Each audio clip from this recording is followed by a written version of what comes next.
அன்பார்ந்த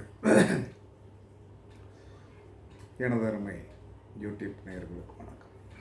இதுவும் ஒரு முக்கியமான பதிவு தான். எல்லா மனிதனுமே என்ன சொல்கிறோன்னா, 2ஆம் இடம் சார்ந்த ஒரு விஷயம், 11ஆம் இடம் சார்ந்த ஒரு விஷயந்தான் இன்றைக்கி முக்கியமாக தேவைப்படுது. 2ஆம் இடம் என்பது தன குடும்பஸ்தானம், 11ஆம் இடம் என்பது லாபஸ்தானம். இந்த ஒரு விஷயத்தில் மனிதர்கள் 2-11 டெய்லி நமக்கு தேவைப்படுது. முறை காரியம் வெற்றி பெறணும். 2ஆம் இடம் என்ன சொன்னோம்னா, தன குடும்பம் என்பது குடும்பத்திற்கு தேவையான பொருளாதார வசதி கண்டிப்பாக வேணும். அது இல்லைன்னா ஒன்றும் பண்ண முடியாது.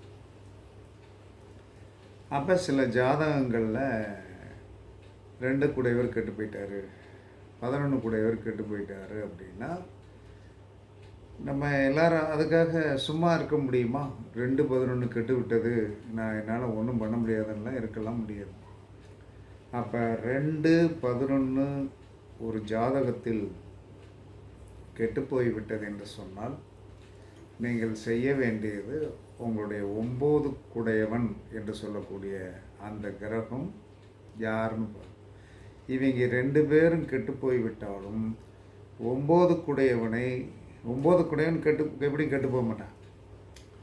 அதாவது எல்லாமே ஒரு ஜாதகத்தில் கெட்டு போயிடுச்சுன்னு நம்ம சொல்லவே முடியாது. அப்போ 9 கூடையவன் யார் சாரம் வாங்கியிருக்கிறாரோ, இப்போ 2-11ங்கிறது முக்கியமான ஒரு பாவங்கள். இந்த பாவங்கள் நமக்கு வலிமை இல்லாமல் போய்விட்டது, வாழ்க்கை சிறப்பில்லை என்று சொல்லக்கூடிய நீங்கள் என்ன செய்யணும் அப்படின்னா, கண்டிப்பாக 9ஆம் பாவத்தை நீங்கள் இயக்க கற்றுக்கொள்ளும். அது கண்டிப்பாக உங்கள் ஜாதகத்தில் நன்றாகவே இருக்கும். அப்போ நன்றாகவே இருக்கும் அப்படின்னு சொல்லி வரும்போது என்ன செய்யணும்னா, இந்த 9 குடையவர் என்று சொல்லக்கூடிய கிரகம் நின்ற நட்சத்திரம் இருக்கும் பார்த்தீங்களா, இந்த 9 குடையவர் நின்ற நட்சத்திரத்தை நாம் கண்டிப்பாக வலிமைப்படுத்தும். அப்போ அதை வலிமைப்படுத்த என்ன சொல்கிறேன்னா, 2-11 விட அதிகமான செல்வாக்கை தரக்கூடியது யார்? 9 குடையவர். இதனால தான் எல்லோரும் என்ன சொன்னோன்னா, ஒரு ஜாதகத்தில் அபிலாசைகளை தீர்த்து வைக்கக்கூடிய சக்தி 9 குடையவனுக்கு தான் உண்டு.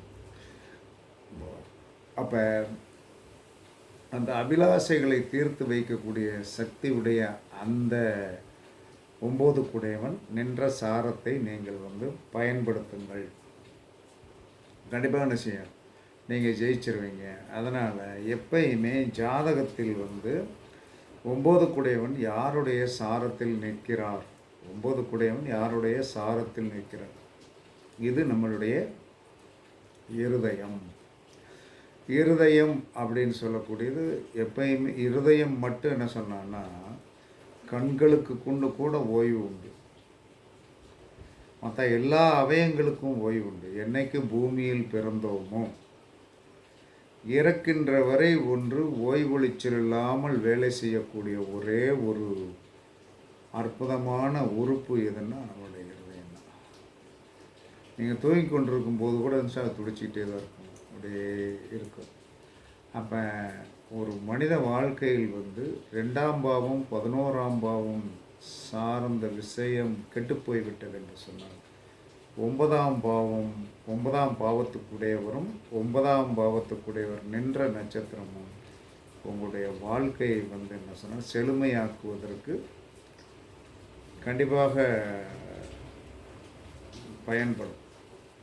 அப்போ நம்மளுடைய 9 குடையவர் என்று சொல்லக்கூடியவர் சூரியனுடைய நட்சத்திரத்தில் இருந்தால் சிவனுடைய வழிபாடு கண்டிப்பாக பண்ணுங்க, போயிருங்க. ஞாயிற்றுக்கிழமை 9 குடையவர் சந்திரனுடைய நட்சத்திரத்தில் இருந்தால் அம்மன் வழிபாடு பண்ணுங்கள், திங்கட்கிழமை கண்டிப்பாக பண்ணுங்கள். அந்த வாரம் ஃபுல்லாக நல்லாயிருக்கும். 9 குடையவர் செவ்வாயுடைய நட்சத்திரத்தில் இருந்தால் முருகப்பெருமானை வழிபாடு பண்ணுங்கள், அந்த வாரம் ஃபுல்லாக நல்லாயிருக்கும்.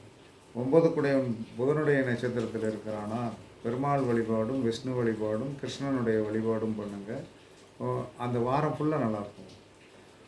9 கூடையவன் வந்து என்ன சொன்னாலும் குருவுடைய நட்சத்திரத்தில் இருக்கிறான்னா தட்சிணாமூர்த்தியை வழிபாடு பண்ணுங்க, சித்தர் வழிபாடு பண்ணுங்க. கண்டிப்பாக வந்து என்ன சொன்னோன்னா கண்டிப்பாக நல்லாயிருக்கும்.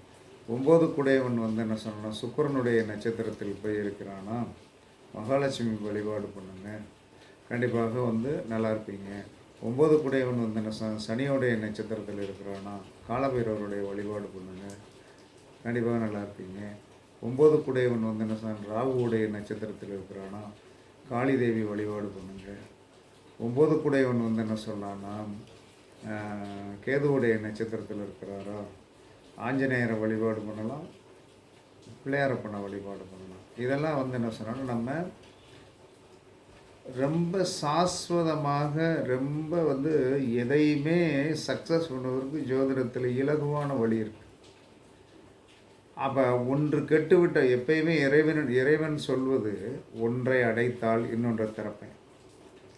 ஒரு பிரச்சனையை வந்து உங்களுக்கு நான் கொடுத்தேன் என்று சொன்னால் அதற்கு தீர்வு ஒரு இடத்துல வச்சுருக்கிறேன் அப்படின்னு தான் அவர் இன்றைக்கி வரைக்கும். இதுதான் ஜோதிடத்தில் இருக்கிற ஜோதிடத்தை வந்து யார் நம்பினாலும் தோற்று போக மாட்டாங்க.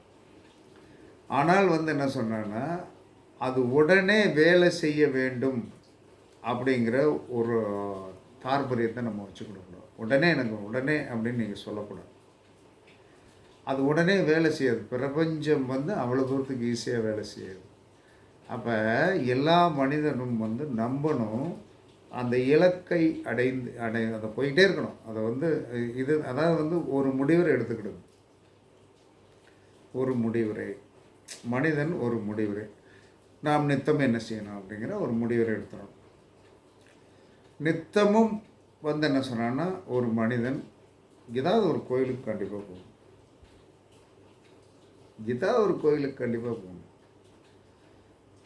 அப்படி போகும்போது கர்ம வினை குறையும். சரி, உங்களுக்கு என்ன பிடிக்குது? விநாயகரை பிடிக்குதா? போங்க. காளியை பிடிக்குதா? போங்க. ஆஞ்சநேயரை பிடிக்குதா? போங்க. இல்லை, மலை மேல் இருக்கிற தெய்வங்களுக்கு ரொம்ப பவர் உண்டு. அது என்ன சாமியாக இருந்தாலும் பவர் உண்டு. போய் மேலே ஏறிட்டு வந்துட்டோம்னா ஏறி இறங்கிட்டு வரும்போது என்ன சொன்னோன்னா கண்டிப்பாக கஷ்டம் குறையும். அப்போ இதை டெய்லி செய்யணும் அப்படிங்கிறது மலை மேலே ஏறுவதற்கு சாத்தியக்கூறுகள் இல்லை. ஒரு மனிதன் தினமும் அவன் வந்து என்ன சொன்னான்னா காலார கால் பாதங்கள் வந்து செருப்பில்லாமல் கோவிலுக்கு நடந்து சென்று ஒரு சின்ன பூ மாலை 20 ரூபா, ஒரு சின்ன பன்னீர் பாட்டில், அவ்வளோதான், முடிஞ்சு போச்சு. அன்றைய நாள் சிறப்பாக இருக்கும். என்ன காரணம்னா எண்ணிய எண்ணங்கள் என்பது என்ன சொன்னான்னா 3ஆம் இடம், கழுத்து என்பது 3ஆம் இடம். அப்போ இறைவன் கழுத்தில் மாலையை போட்டு நம்மளுடைய எண்ணிய எண்ணங்களை சொன்னோம் என்று சொன்னால் கண்டிப்பாக வெற்றி கிடைக்கும். அதனால் 2-11 பாவங்கள் கெட்டுவிட்டால் 9ஆம் பாவத்திற்குரியவர் நின்ற நட்சத்திரத்தை இயக்குங்கள். அதற்குண்டான வந்து என்ன சொன்னான்னா விருட்சத்தை நட்டு பராமரித்து வாருங்கள். அதற்குண்ட உங்களுடைய கிரகங்கள் அந்த 9 கூடையவர் நின்ற நட்சத்திரத்திற்கு உண்டான கிரகம் இருக்கு இல்லையா, அந்த நட்சத்திரத்துக்கு உண்டான உணவு இருக்குது பார்த்தீங்களா. நட்சத்திரத்துக்கெல்லாம் நம்ம வந்து நிறைய உணவுகள் சொல்லியிருக்கோம். நேற்று கூட வந்து என்ன சொன்னாலும் சொல்லியிருக்கோம். அப்போ அந்த நட்சத்திரத்திற்கு உண்டான உணவுகளை வந்து டெய்லி உணவில் சேர்த்துக்கிடுங்க. பூஜை ரூமில் வந்து அந்த உணவை வந்து வைங்க. இறைவனுக்கு வந்து படைக்கப்படாமல் வந்து என்னையுமே இருக்கணும். ஒரு சின்ன பல நாள் வச்சிடணும். அப்படி வைத்து வந்து என்ன சொல்கிறான்னா நீங்கள் செயல்பட்டீர்கள் என்று சொன்னால் உங்களுடைய வாழ்க்கையில் வந்து என்ன சொல்லணும் மாற்றங்கள் வரும். மாற்றங்கள் வராது என்று சொல்லி யாருமே சொல்லவே இல்லை. அதாவது வந்து உடனடி தீர்வு என்று சொல்லி எல்லோரும் எதிர்பார்க்கிறோம். உடனடி தீர்வு என்பது யாருக்குமே கிடைக்காது. குறைந்தது 48 நாள்னாவது தொடர்ச்சியாக போகணும். 108 நாள், கூடுனது 108 நாள் அந்த பாதங்களை சுற்றணும். சுற்றினால்தான் என்ன சொல்கிறான்னா வந்து இறைவன் வந்து அந்த பாதங்களில் போக போக போக போக வேலை நடக்கும். 108 நாள்னு எதுக்கு சொல்கிறோம்? ஏதாவது ஒரு நட்சத்திரம் பாதம் ஓடிக்கொண்டிருக்கு தான் கோயிலுக்கு போவீங்க. அதவே தொடர்ச்சியாக 108 நாள் போனீங்கன்னா அந்த முடிவுரை வந்துடும். அப்போ தெய்வத்தை தொழாமல் எந்த காரியத்தையும் நீங்கள் செயல்படுத்த முடியாது. அப்படி நீங்கள் செயல்படுத்துவதற்கு நீங்கள் எப்பயுமே உங்களுக்கு வெற்றி வேண்டுமா, கண்டிப்பாக வந்து என்ன சொன்னேன்னா வந்து உங்களுடைய 9 குடைவர் நின்ற நட்சத்திரத்திற்குண்டான தெய்வத்தை வழிபாடு பண்ணுங்கள். கண்டிப்பாக நீங்கள் வந்து கண்டிப்பாக வெற்றி வீரனாக ஜொலிப்பீர்கள் என்பது நான் அறிந்த உண்மை. அதனால் பயன்படுத்துங்கள், கண்டிப்பாக வெற்றி பெறுவீர்கள் என்று கூறி உங்களிடமிருந்து விடைபெறுவது சிபிபாறை ஜோதிடர் சாதி ராகவன் ஜெயபாலாஜி. சுகமே சூழ்க, சுகமே சூழ்க. வாழ்க வளமுடன், வாழ்க வளமுடன். வணக்கம், வணக்கம், வணக்கம்.